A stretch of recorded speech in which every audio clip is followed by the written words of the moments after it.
my beloved Boss Mike Cervera.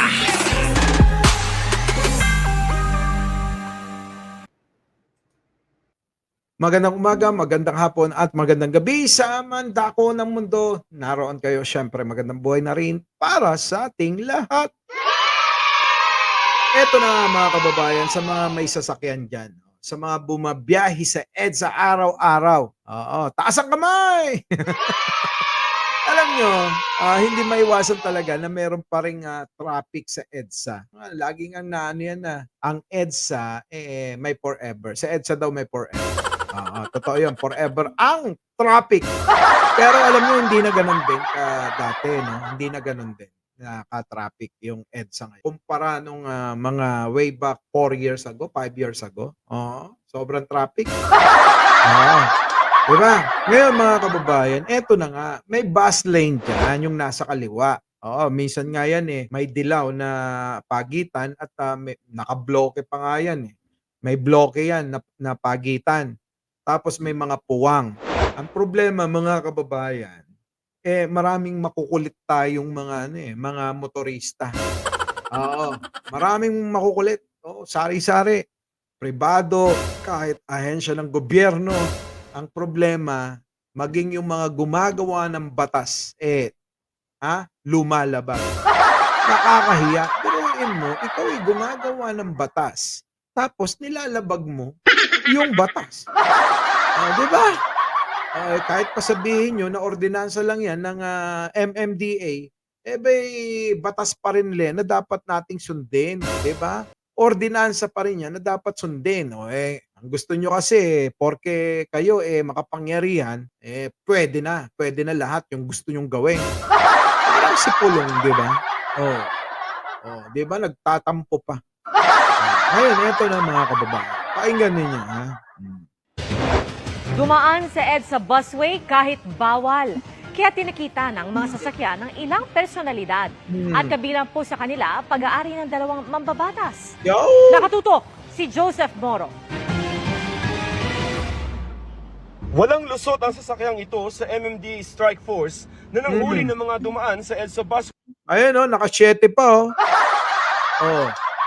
number 7 ang plaka. Ibig sabihin, Congress, 19th Congress. senador ito. Pero hindi na bumaba ang sakay nito. Senador, sorry. Pag 8, Congress. Pagka 7, yun, senador.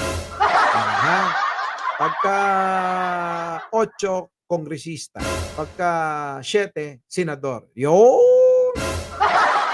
Tapos, Itong driver, wala naman daw senador na nakasakay dito. baka naman na meron talaga kaya lang pinagtatakpan lang. 'Di ba? Hindi naman binaba yung bintana Lalakas ba yung loob ng driver na yan kung hindi kasama si boss? Bakante po. Siya lang po nagdadrive. Ang isang ito naman na sa isang congressman, may blinker pa pero hindi pinangalanan ng MMDA kung kanino sasakyan ito at hindi na rin nagpakilala sa media ang mga sakay nito. Yan ang sinasabi ko sa inyo Kapag ka mga ang nagkakamalit nahuhuli nyo yung mga malilit na tao. 'Di ba? Halos ipahiya ninyo ginagawa nyo pa ng content tapos kapag ka mga ganyan makapangyarihan parang parang may itong problema kasi sa atin, may pinipili yung batas natin. Kaya nga yung nakakalungkot na. Kaya nga may piring Kaya nga may piring yung batas para walang kilingan. 'Di ba? Pero etong mga 'to, halatang-halata mo naman Yan ang nakakainis sa inyo. Gagawa na rin lang kayo ng tama, gawin niyo ng maayos. 'Di ba? Wala pagka ganito wala talagang mangyayari sa atin. Mahina, mahirap pagka walang sinabi sa buhay. 'Di ba? Ipapahiya niyo pa, sigaw-sigawan niyo. Tapos kapagka mga ganyan, mga kongresista, senador, balewala lang sa inyo. Pinagtatakpan niyo pa. Ay nako, buhay talaga. May pulis din na nakapagtalo pa sa MMDA. Oh. Wala akong magagawa. Ano gusto mong gawin ko? Oh, ayan. Oh. Eh, bakit yung pulis? Bakit yung pulis? Oh. Pwedeng ganyan. Ito naman si Nebria. Oh, kahit pa pulis yan, oh. Pwede, pagka senador, kongresista, hindi pwedeng ipakita. Ha? Hindi pwede yung angas-angas na ganyan. Ha? Hindi pwede ang buhay talaga. Pero wala siyang nagawa at natikitan din. Ayon sa MMDA, Sir. Wala kang awa! Yun na nga eh. Diba? Gagawin nyo na rin naman ng tama. Gawin nyo ng maayos. Diba? Minsan, alam mo, sa totoo lang. Ay, nako. Eh ako, masunurin ako sa batas trapiko, mga kababayan. Oh, never nga ako natitikita. At saka hindi ako dumadaan dyan. Oh, maliban kung ambulansya yung dala ko. Oh, kasi may ambulansya akong binigay sa sa aming probinsya. Ayun, naidaan ko doon. Pero yung pang-pribadong mga sasakyan na gamit ko, hindi ko dinadaan dyan kahit pa merong sticker ni PBBM. Diba? Hindi naman pwedeng gamitin mo ang Pangulo para dyan sa kalokohan na yan. Sumunod tayo. Kahit na ano pa yung ating estado sa buhay, kahit na ano pa yung ating posisyon sa gobyerno, dapat sundin natin. Ordinansa man yan o batas man ng ating sektor ng lipunan, sinusunod natin. Dapat ganun. Kayo, dapat pinangalanan eh. Naiinis ako bakit hindi pinangalanan itong mga senador na to, may-ari ng sasakyan na yan. At saka itong kongresista, kung sino man, may blinker pa. Alam naman nilang bawal. Mga hinayupak eh. Di kaya,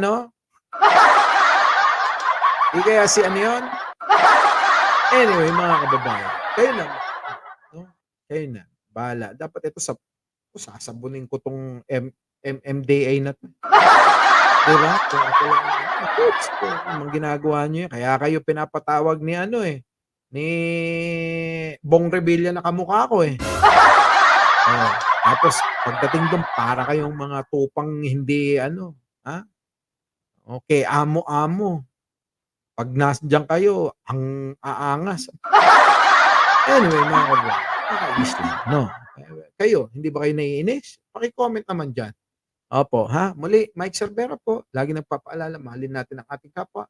Pagdasal natin lagi ang ating bansa.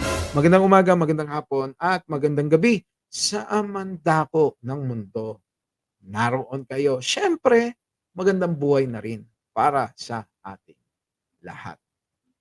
Our beloved Boss Mike, Boss Mike.